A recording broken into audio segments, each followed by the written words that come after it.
nightmares in my head, I fear that the thoughts build up until I can't hear, that my mind fills up into a creature, and it haunts me somewhere much deeper.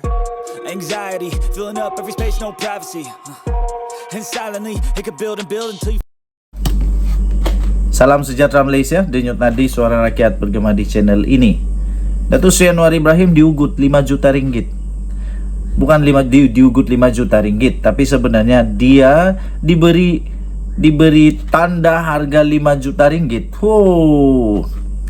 Siapa manusia itu? Pertama, kaya mana manusia ini sampai dia ada duit 5 juta? Pertama, pembayang dia ialah dia seorang yang kaya. Dia mesti seorang yang kaya, sebab dia boleh bagi 5 juta. Ini pembayang dia. Manusia biasa di Malaysia ini, penjawat awam di Malaysia ini, kerja-kerja biasa di Malaysia ini, hanya pekerja di pejabat kah atau makan gaji, tidak akan ada 5 juta ringgit. Jadi pembayang pertama, dia mesti orang kaya. Orang kaya di Malaysia ini kita boleh agak siapa, tidak begitu ramailah sampai ada 5 juta.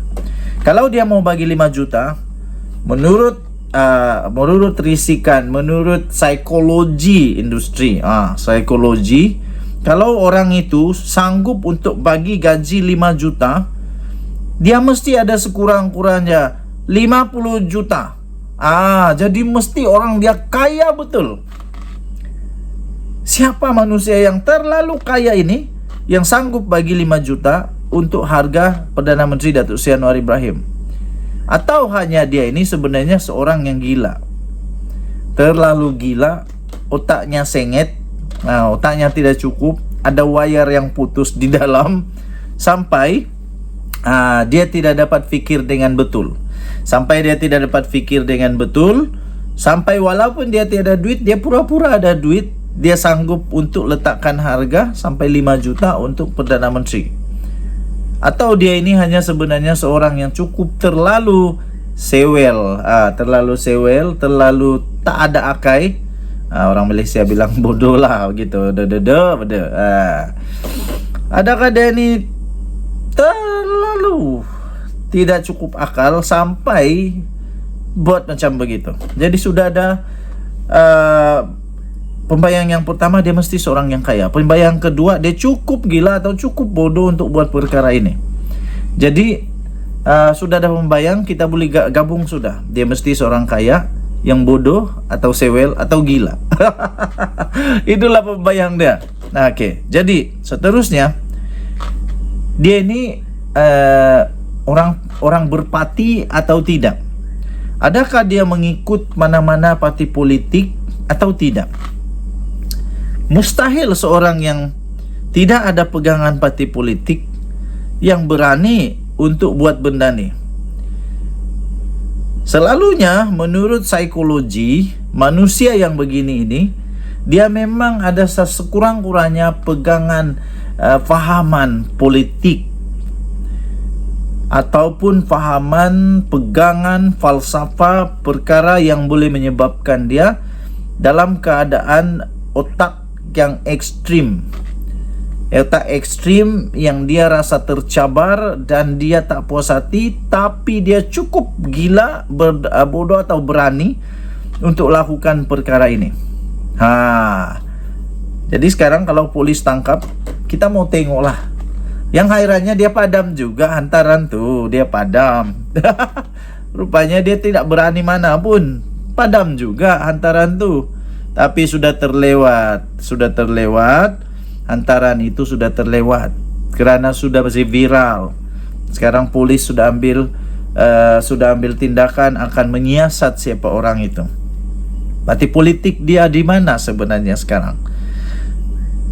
Nah, kata dia orang dalam kerajaan agak mustahil kerana apa dia punya modus operandi? Apa modus operandi dia untuk buat macam begitu? Takkanlah kawan Anwar pula yang nak buat benda ni. Mesti ada lawan. Jadi saya berharap Ini saya berharap lah.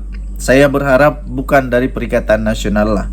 Saya berharap bukan daripada PAS, bukan daripada Bersatu, bukan dari UMNO, bukan dari mana-mana parti yang ada di Malaysia ini.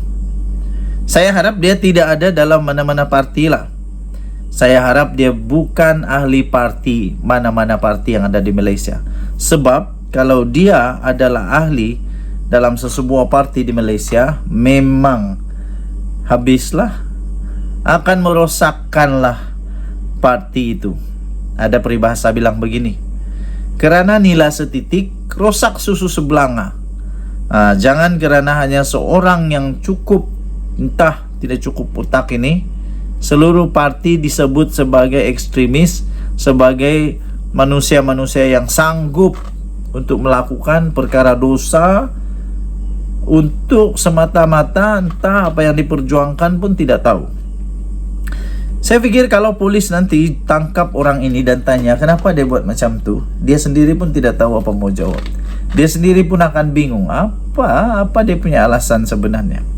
Okey, jadi ada pembayang-pembayang sudah. Pertama, dia mesti orang kaya. Dia mesti orang kaya betul-betul. Orang-orang kaya ini selalu sajalah, orang kaya selalu saja dikaitkan dengan orang politik.